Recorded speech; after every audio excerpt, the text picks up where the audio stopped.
Today on Alvarez TV, we are discussing the wonderful history of the 00012 fret. This beautiful shape, which has been in and out of popularity, was one of the biggest guitars when it came out in 1902. And we discuss how it came along, how it disappeared, when it came back, and why we have made one. Please join us today on Alvarez TV.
I love them. I love them. Man, they are wonderful. They're just beautiful. The LT. The LT. And I was thinking there, like, so this body shape came out, so it's a 00012, but C.F. Martin Sr. had left the planet before this body shape came out. This would have been early 20th century? Shall we get into a little bit of the history of this shape before we review them? I think we should. So the 000 came after the 00. It did. We should do this for a living. We should do it for a living. So if we go a bit further back, so Martin made these small parlors based on kind of the Austrian. You were telling me they had numbers, right? They had numbers, 5, 4, 3, 2, 1. The lower the number, the bigger the guitar. Comes from some tool maker's sizing system that Martin used. So they went from a 5 to a 1, and a 1 is similar to an O, and when they came out with the O, that was the biggest guitar they made. That's kind of the modern parlor that we have. And then that was in the 1850s, and then in the 1870s, I believe it was 1873, around about when C.F. Sr. passed away. Yeah.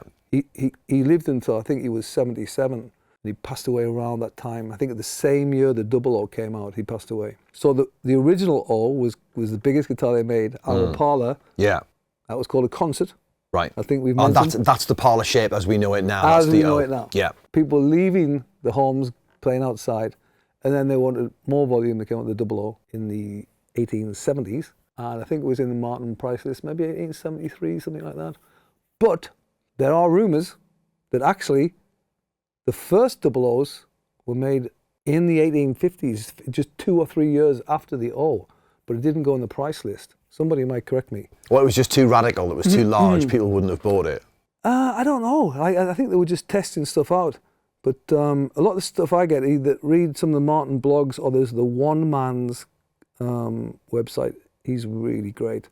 So there was 50, so certainly these are all 12 frets, remember? So the 1850 O, double O 1870s. This didn't come out, this beauty didn't come out until 1902. The market considered it to be utterly enormous. And I think that's good, you know, and too big, really, because sales of this model, I don't think, did too great. So this is a triple O, so an O, double O, triple O, got bigger and bigger. This is the biggest it got. 1902, sold okay, not very well. And then, of course, we had the big changes in the late 20s. Bands. Volume. Requests from players. I think we've talked about this before. That's interesting though, you said. I wonder, I was just thinking there about why did they consider it to be too big? And was it because it was just giving too much? Like lower frequencies, they were used to hearing something parlor size, well, that's very true. And it was just kind of like, it's too much. Because this would have had more bass response than any guitar ever made. Yeah, of course. Ever by 1902. I don't know, man. You know, like people just not used to stuff, and then it catches up later. The same as the Dreadnought. The Dreadnought took a while really to get traction. Yeah. So then in the 29, they made 14th frets. Now this is, first of all, this is different to a Martin triple O. It's a different shape. This is our shape, based on a triple O vibe.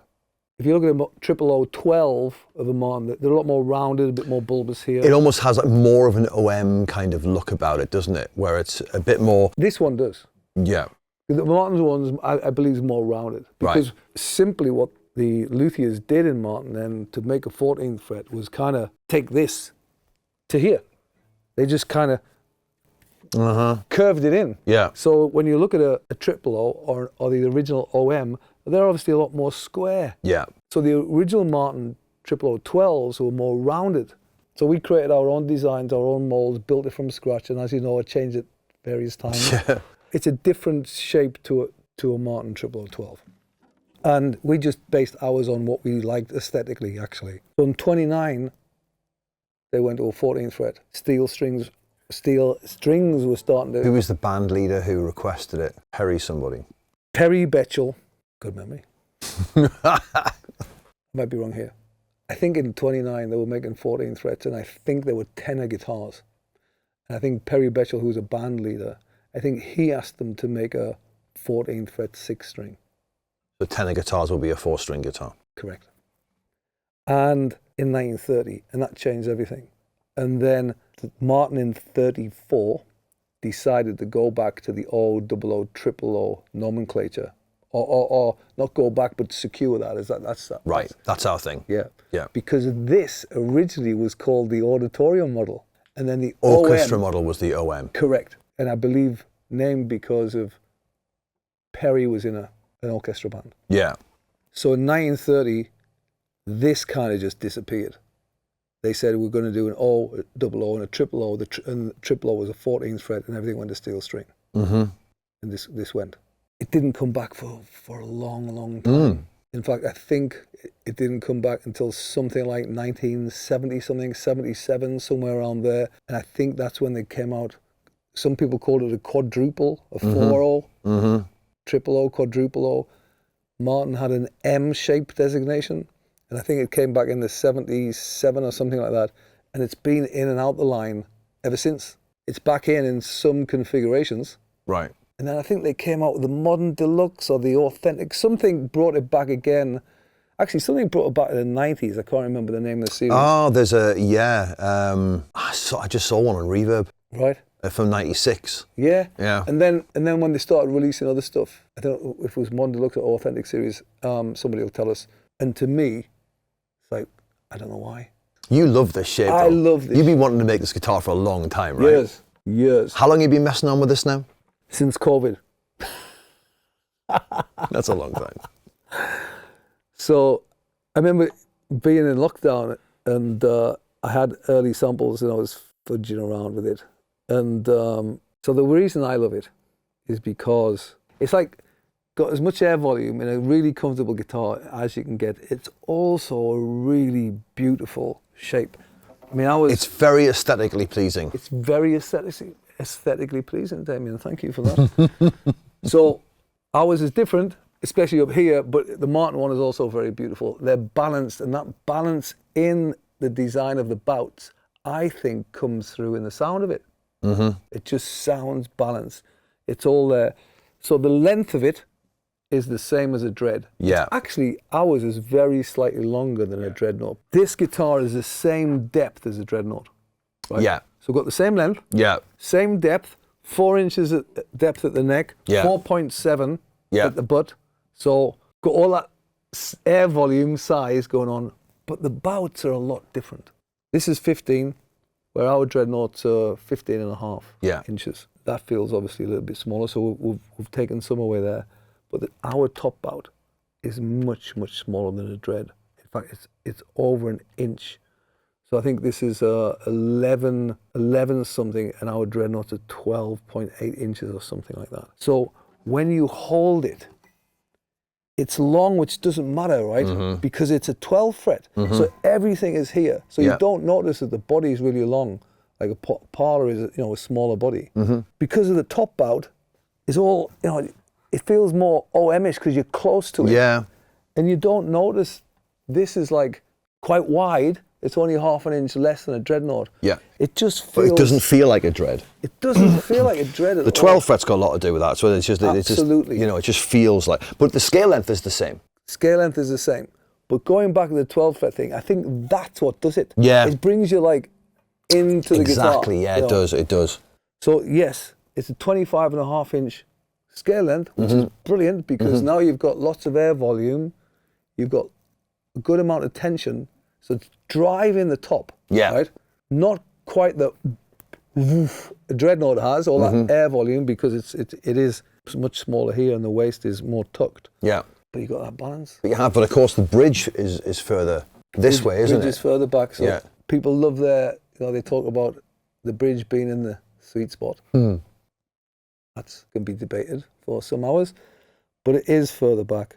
Yes, the X is pushed back to create that structural integrity that you need for that top. But I think, for me, I love playing this more than I do an OM or triple 14th. They feel great. I mean, the action feels really, really... It's just all close. Everything's there, I think anybody who likes that, you got a dread and all of a sudden you're here, you're further away from the action a little bit. So if you like that sort of feel, try it out, man. It might absolutely be, and it's got more of a robust bass response. And a while ago, I think when we first started talking about the new Laureate, I sort of made an observation that I thought was, it has all that lovely mid-focus that a Parlor does or an OM does, but it has, like you say, it has that lovely depth in the bottom end. Yeah. So it's a very pleasing sound. It's very pleasing here against the body,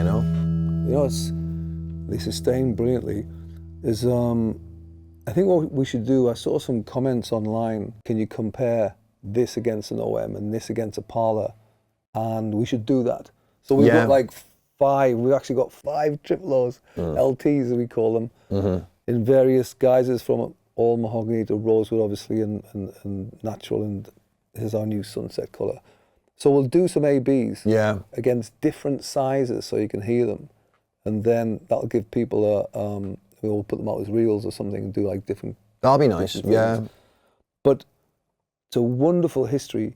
This guitar came in and out, whether it's popularity, people's thoughts, whatever it was, but we're glad we have it. I am glad we have it, and I hope people find it as pleasing as I do. I think it's a good time for it to come back, and there's a lot of really, very positive and excited kind of comments from people about it. I think people are genuinely like, wow, this is a great move, And because the bridge, I know it's single level, right? We haven't used our bi-level on laureates, as you know, but like it doesn't look so red. Even though we've dressed it with a vintage style burst and a bit herringbone, I don't know if it's got a little bit of a modern vibe to it. So I'm super pleased you did this, the slotted headstock. I think that's we had to do that. Yeah. Anyway, hope you get to try them out. We will answer all the requests with regard to comparisons, and we'll get them online at some stage. Anyway, hope you enjoyed the history of the 00012. Nice one. Thanks, guys. Thanks, guys. See ya. Bye. Thanks for watching. If you enjoyed this video, click the like button and consider subscribing to our channel. If you want to watch more videos like this one, click the video on the screen now.